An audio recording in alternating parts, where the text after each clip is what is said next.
Okay, digital privacy and security. You might not think it's something that you need to worry about, but now with the government and hackers and thieves using AI, it's not a matter of if you will be a target, it's when you'll be a target. So I have 8 quick tips for you. I'm going to try to be brief here. I'm not going to go into detail because it's just going to take too long. And if you're interested, you're going to have to look up yourself. Step 1, if you have an Android phone, you can turn off your 2G connectivity. So what that means is connecting to cell towers that use 2G. And these towers can be faked and emulated, so you have hackers and or government that are intercepting your calls and text messages in real time. So it's important not to use that technology. So turn that off on your Android phone. If you have an Apple phone, you can put your phone into lockdown mode, and that will allow you to stop using 2G, but you will lose some other functionality. And it's something that you're just going to have to test out and see if it works for you. But especially in crowded areas where thieves are looking to garnish as much information as they can from the most amount of people, you may want to consider putting your phone in lockdown mode while you're in those situations.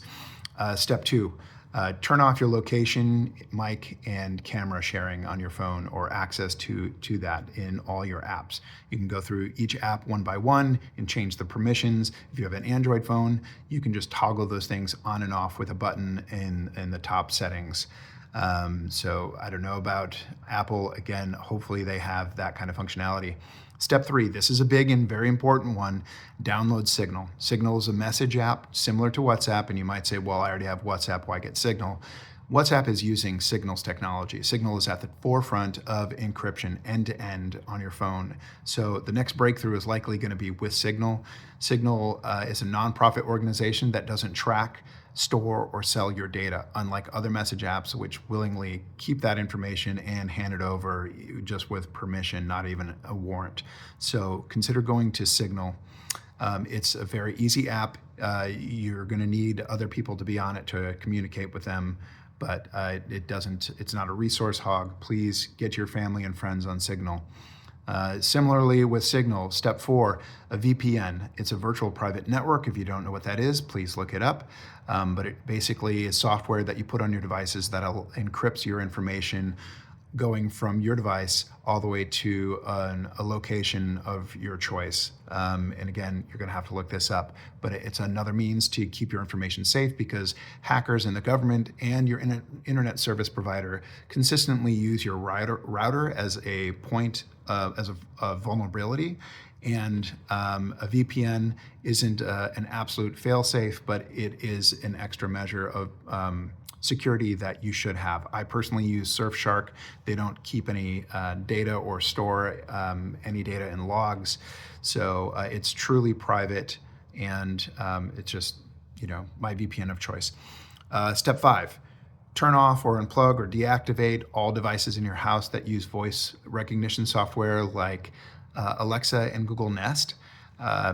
Amazon tried to enter into agreements with ICE years ago using their voice recognition software, and presumably which could be used through Alexa.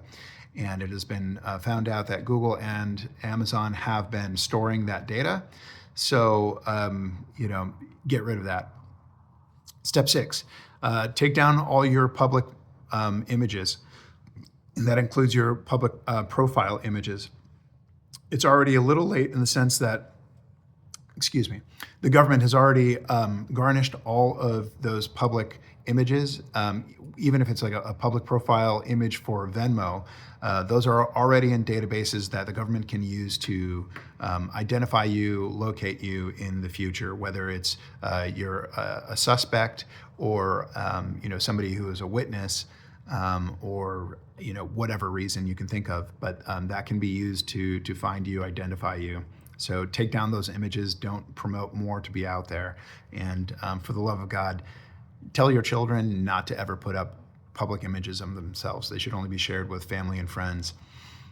Step 7, switch your social media to Blue Sky and Substack.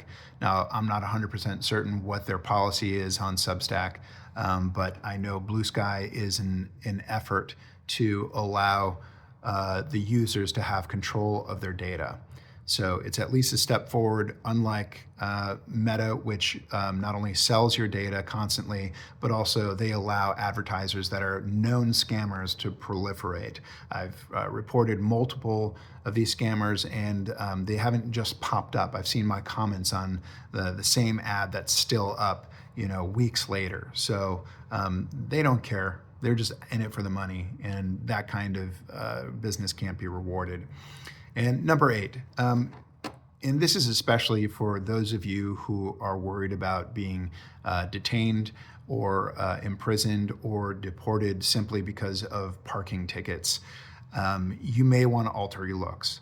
Right now, if you've been thinking about dyeing your hair, trying out a pair of glasses, even if you don't need a prescription, getting a tattoo removed, changing your makeup, altering your looks in some way, facial hair, growing it, shaving it, whatever, now might be the time.